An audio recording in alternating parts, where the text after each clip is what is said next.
Hello everyone, my name is Terry Nagasha Katrina, and today we are going to talk about drug, alcohol and substance abuse. I have my fellow young people around and our two counselors. And Priscilla Navatans Chirana, I work with Reproductive Health Uganda. I am a counselor and I'm a young people's advocate. I'm Mirembe Shubi. And I'm Henry Semakula. I work with the Ministry of Education and Sports. I am a professional counselor, a professional teacher, a professional gender activist, and I have a lot of experience working in HIV. I'm glad to be part of this discussion on alcohol, drugs, and substance abuse. I'm Kauma Paul. I'm Nabosa Denise. I'm Sunday here. So if I get to the Hey, by the way, you guys, did you hear about Joe? I heard he was in rehab, and do you know that they found him a few days back? And apparently he was, drug abuse. Abusing You drugs? guys, what is rehab? Rehabilitation, don't you know? As in, it's a place where they take people with who take drugs and, abuse drugs and facing depression, those things. What do you mean by drugs? Drugs like weed, cocaine, Viagra, even aviation fuel. Yeah, by the way, I heard about cow dung used in the western parts and the grey hair. Are you serious? Yeah, I'm very serious about that.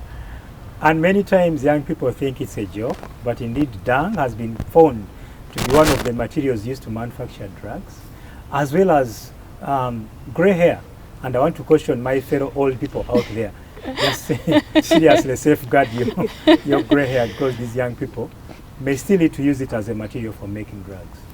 Okay, thank you very much, Mr. Semakula. And looking at all those drugs, someone out there might be wondering what we actually mean by abusing drugs.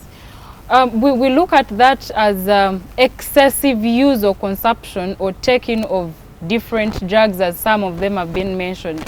Things like weed, alcohol, Viagra, the cow dung that some people sniff, the aviation fuel. If you tend to use any of those things, that means you are abusing drugs. And at the end of the day, that is going to be harmful to your body as a young person, because it's going to make you do things that you're not supposed to do. So how do you know someone is using drugs? In fact, they told me that he was being very aggressive. He got into a fight the other day. Who was that then? His name was Oh, Joe. the friend called Joe. Yeah. Yeah, I remember he used to be so friendly, but then he started getting withdrawn and isolated.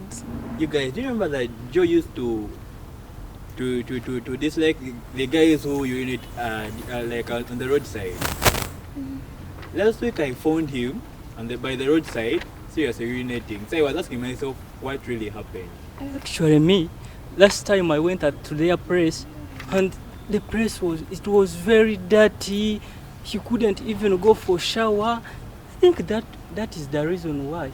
And just to catch it up from what Hilary is telling us, indeed, taking of drugs has very, very serious consequences.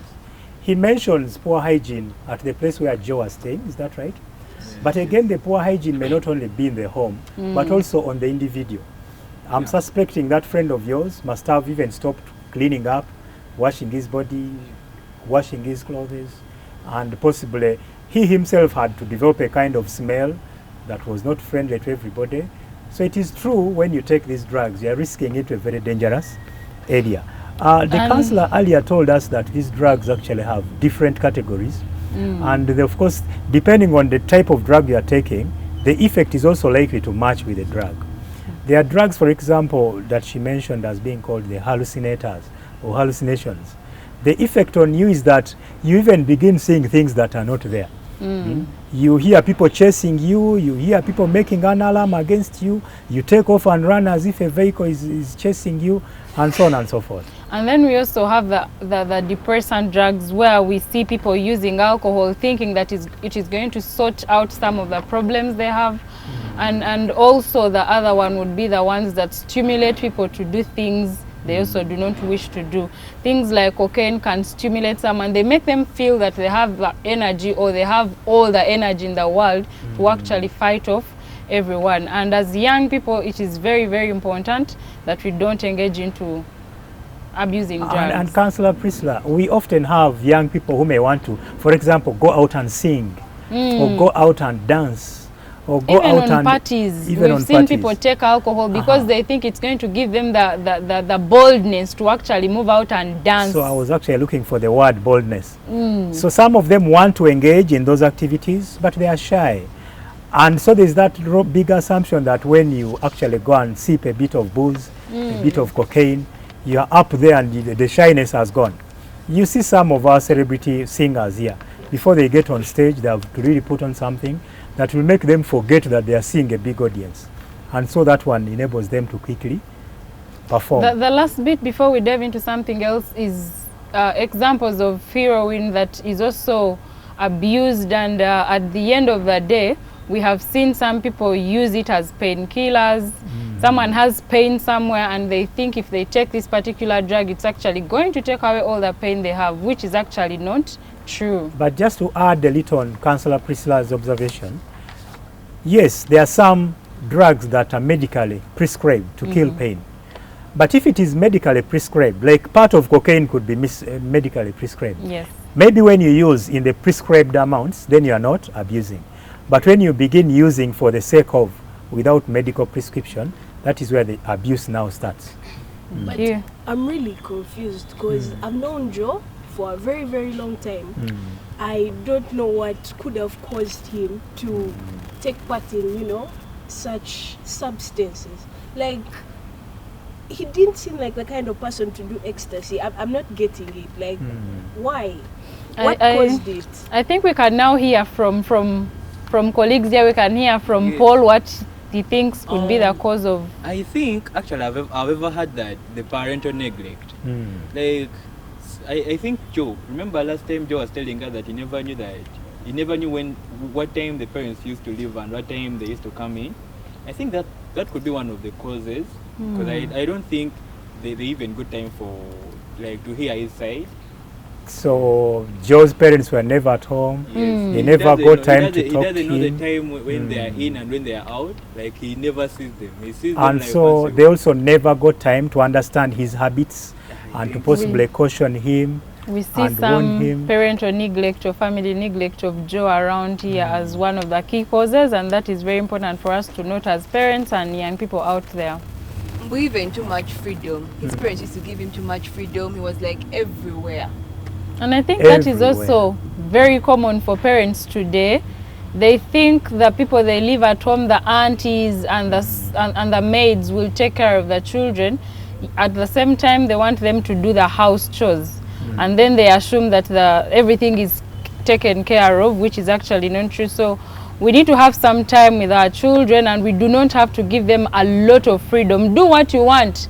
Go party, whatever time you come back is comfortable with me, so long as you come back. And indeed what you are saying is very right. As long as, yes, it is true that the parents must provide some reasonable freedom, because freedom is a human right and it is a child right. But when the freedom is too much, uncontrolled, so this child easily goes out to the bars, he goes out for night dances, he goes out for sleepovers, he goes out for any program.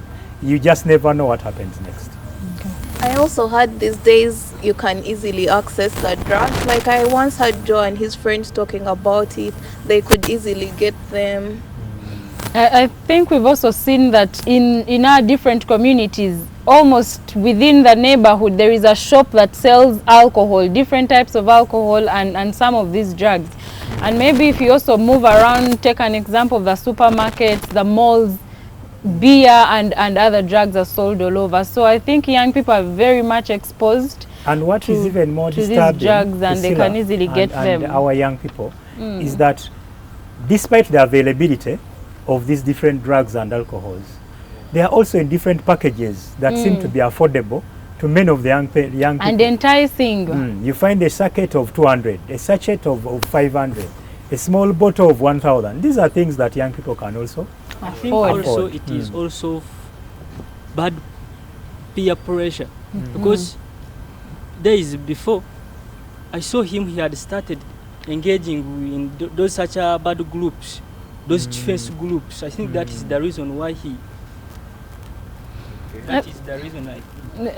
Thank you very much, Hilary. I think it also stems from many of the things we've looked at, the too much freedom the parents gave him, the neglect that we see, the exposure or the accessibility to many of these drugs.